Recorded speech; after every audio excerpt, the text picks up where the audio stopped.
Bismillahirrahmanirrahim. Assalamualaikum warahmatullahi wabarakatuh.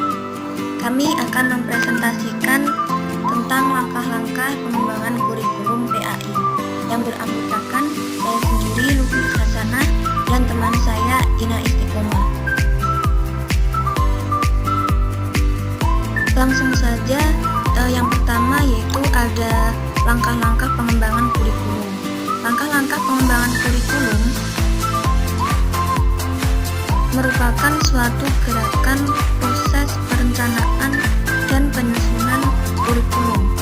Menurut Tabba, pengembangan kurikulum dilakukan secara dedukasi, yaitu penentuan prinsip-prinsip dan kebijaksanaan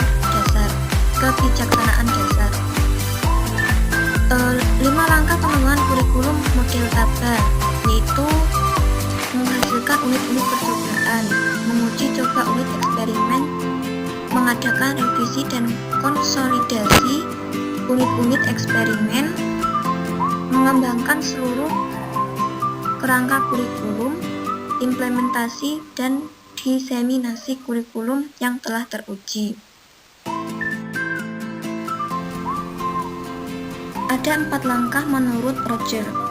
Yang pertama yaitu pemulihan target dari sistem pendidikan. Di dalam penentuan target ini, satu-satunya kriteria menjadi pegangan adalah adanya kesediaan dari pejabat pendidikan atau administrator untuk turut serta dalam kegiatan kelompok secara intensif. Yang kedua, partisipasi guru dalam pengalaman kelompok yang intensif.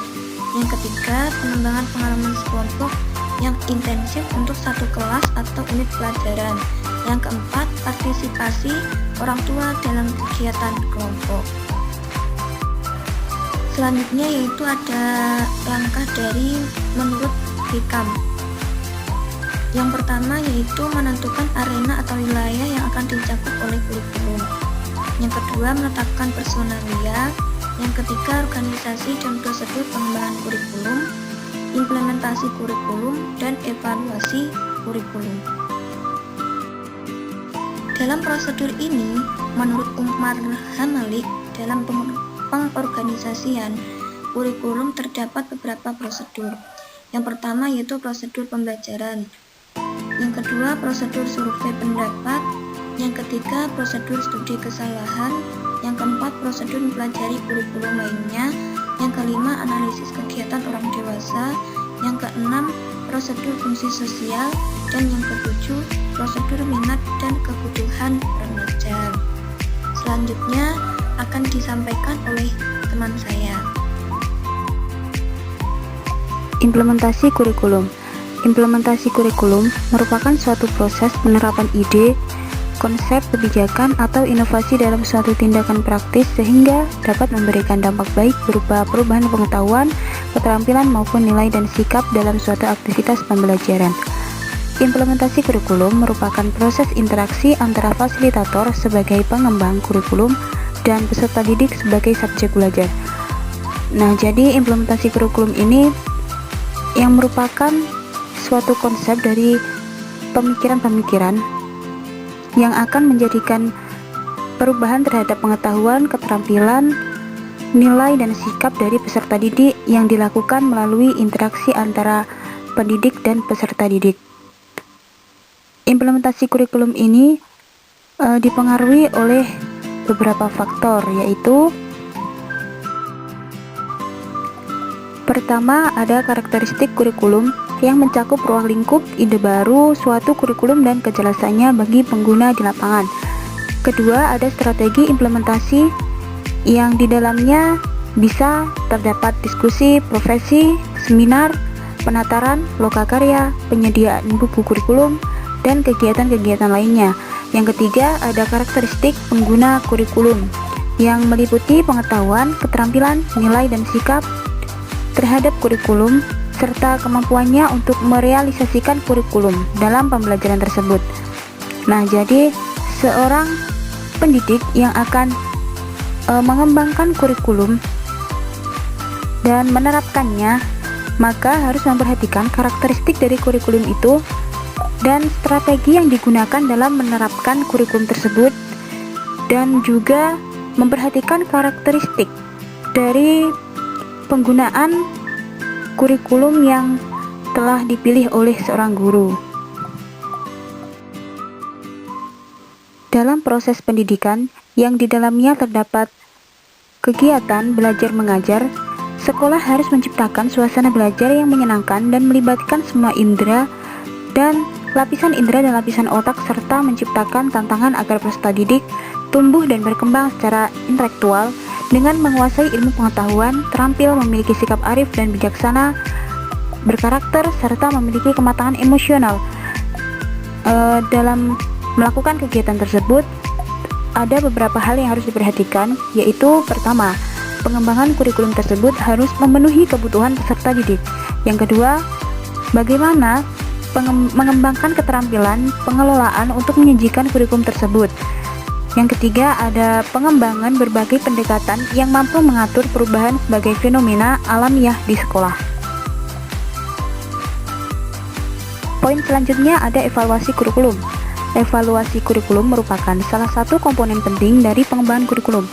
Evaluasi kurikulum ini dalam kegiatannya memberikan nilai dan mempertimbangkan kualitas dari program pendidikan yang telah dilakukan sebelumnya, yaitu dengan tujuannya evaluasi kurikulum untuk mengetahui tingkat keberhasilan pelaksanaan atau implementasi dari kurikulum tersebut.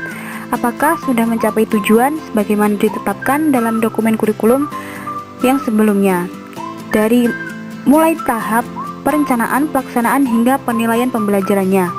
Nah, disitulah evaluasi kurikulum ini akan dilakukan dalam menilai program pendidikan tersebut. Adapun fungsi dari evaluasi kurikulum sebagai bagian dari proses implementasi dan pengembangan kurikulum, yaitu sebagai alat yang penting untuk umpan balik peserta didik, untuk mengetahui penguasaan peserta didik terhadap tujuan pembelajaran yang telah ditentukan sebelumnya. Kemudian evaluasi kurikulum juga dapat memberikan informasi untuk mengembangkan program kurikulum. Informasi dari hasil evaluasi kurikulum dapat digunakan oleh peserta didik secara individual dalam mengambil keputusan. Kemudian evaluasi kurikulum dapat juga berguna untuk para pengembang kurikulum, khususnya dalam menentukan kejelasan tujuan khusus yang ingin dicapai. Kemudian ada evaluasi berfungsi sebagai umpan balik untuk semua pihak yang berkepentingan dengan pendidikan di sekolah. Evaluasi harus berdasarkan pada prinsip-prinsip umum agar mencapai hasil yang maksimal, yaitu pertama ada kontinuitas, yaitu pelaksanaan evaluasi kurikulum secara berkelanjutan atau tidak dilakukan secara insidental. Yang kedua ada komprehensif, yaitu proses evaluasi harus dilaksanakan secara menyeluruh atau tidak terpisah-pisah. Yang ketiga ada adil dan objektif. Proses evaluasi dan pengambilan keputusan hasil evaluasi harus dilakukan secara adil, seimbang antara teori dan praktiknya, proses dan hasilnya, serta dimensi-dimensi kurikulum itu sendiri. Yang keempat ada kooperatif, yaitu kegiatan evaluasi harus dilakukan atas kerjasama dengan semua pihak yang terkait, mulai dari orang tua, kepala sekolah, pengawas, hingga peserta didik itu sendiri. Sekian yang dapat kami sampaikan.